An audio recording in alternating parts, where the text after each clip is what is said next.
Hello, and welcome to Asset Management Now. I'm Matt Hardy, AASHTO's Program Director for Planning and Policy. This is our second monthly show, and today we're going to begin a series of segments to discuss MAP 21, the new federal transportation legislation and its impact on transportation asset management. This month, my special guest is Mike Hancock, Secretary of the Kentucky Transportation Cabinet and Chairman of AASHTO's Standing Committee on Planning. In a recent interview with the Secretary, I asked him about the purpose of linking transportation planning and operations through asset management. You know, for years and years in our cabinet, we assumed that everything flowed in somewhat of a linear fashion. We did planning, then we did design, then we did right-of-way utilities, construction, to operations and maintenance, and then we were done. One of the things that we've come to realize in recent years is that there's a whole link in this process that we had ignored previously. And that link is the link that basically exists between the operations and maintenance function and our planning function. It's imperative that our planning function understand fully what the needs are across the Commonwealth of Kentucky, and we understand that best when we're talking to the people who deal with those issues each and every day.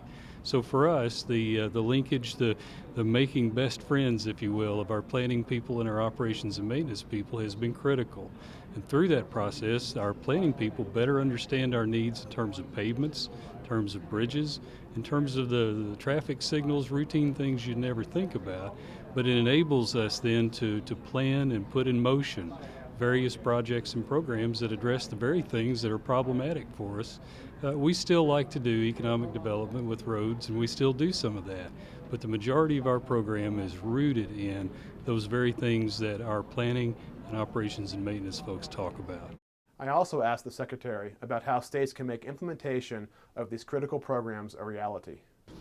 Can you talk a little bit about from a practical standpoint of how you got the planners and the operators or the maintenance people together? Like how did you do that? Well, I just brought them together in a room and introduced them to each other and told the planning folks that I wasn't going to be happy with any plan that was submitted to me that did not have the operations and maintenance perspective front and center. So it was very much forced in a way, but once they got used to each other and understood each other, they understood the wisdom of that, and today it's not forced. They work very, very well together, and our most recent highway plan is great evidence of that, as the vast majority of the projects we recommended to our General Assembly were approved as submitted. So tremendous feedback on that. Kentucky is experiencing many positive benefits from its successful leadership in the field of asset management. I'd like to thank Secretary Hancock for being on this month's show. In November, I'll tell you about some of the innovative asset management tools now being used by state DOTs in Minnesota and Florida.